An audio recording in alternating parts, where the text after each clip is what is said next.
Ms. Stefanishyna, thanks for taking the time.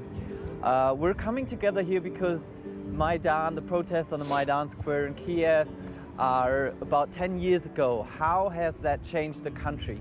Well, 10 years ago, we are fighting against Russian aggression and inability of Russia to finally understand that they are not the empire and they do not have any chance apart of respecting the sovereignty and territorial integrity and of the other states. And Ukraine has made its choices. Ukraine has a 1,000 years history, European history, and this is the choice of Ukrainians. You cannot really put on the knees the country of people, first and foremost. It's not the country of administrations or whatever, it's a country of people. And 10 years after, we're not only committed and resolved, we're not only 90% moving towards Europe, and this is the perception of Ukrainians. We have accomplished a lot. We have reformed our country. We got rid of the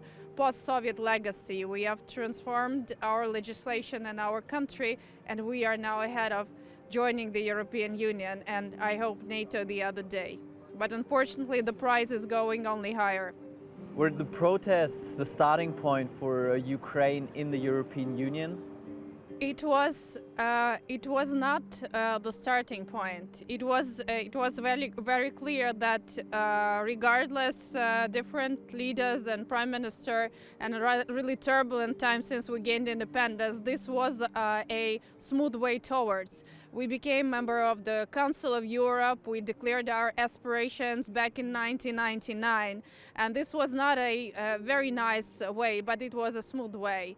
And the other day, and then President Yanukovych made a decision that he will decide the destiny of a country, and he was shown that it is no. It was the choice, the point of no reverse and no return, and understanding that to be part of Europe, we need to be together, to stand for each other, and to reform our country.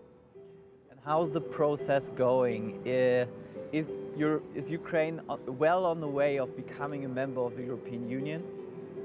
Yes, of course. We have a almost 10-year experience of implementation of the association agreement. We are part of the free trade area and largely part of the EU single market.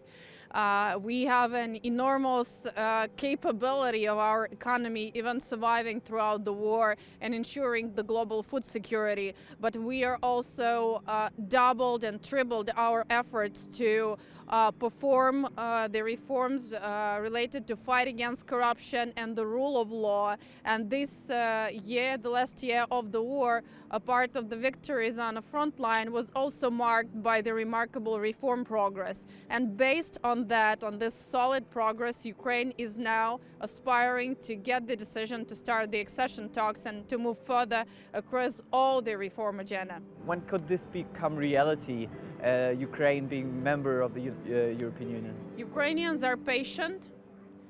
We will be moving towards European Union as long as it is needed, but we will not accept any delays in that regard. 10 years after the first meeting of people on a Maidan in Ukraine and then Maidans around all of the territory of Ukraine, we are still on the way, and whatever is needed will be done, and Ukraine will be member of European Union. And it might take some time, but Ukrainians are patient. They are just not tolerant to ambiguity and lack of leadership. Speaking of delays, do you think Hungary could block Ukraine becoming part of the Union?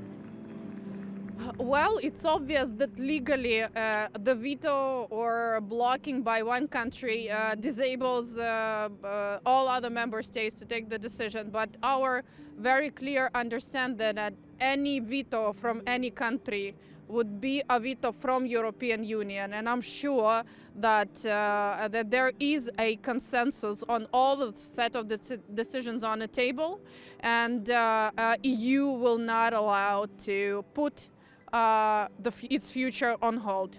What are the problems that Ukraine is facing concerning Hungary and between minority rights that Well, that's Hungary's a long-lasting issue. The first and very clear understanding that Hungarian minority does not enjoy any specific or unique rights in the territory of Ukraine.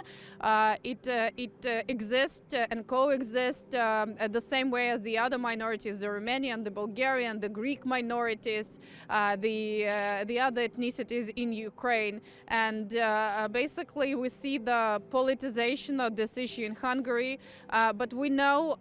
And we heard the concerns, and we have modernized significantly our legislation to address the needs, and we will continue so, and I'm sure there will be no room for speculation on that issue.